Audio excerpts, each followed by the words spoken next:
आणि मी तुम्हाला सांगितलं होतं ना की तुमच्यासाठी सरप्राईज आहे.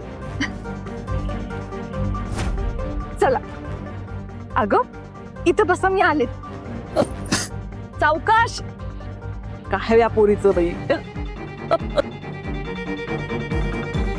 अरे देवा. धैर्य अजून इथेच आहे. हकला तिला लवकर इथून.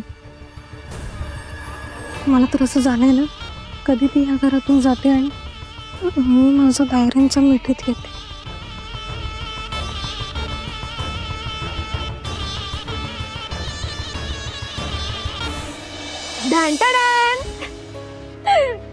खास तुमच्यासाठी, तुम्हाला जसा आवडतो तसा केक बनवलाय मी. कसला भारी आहे केक.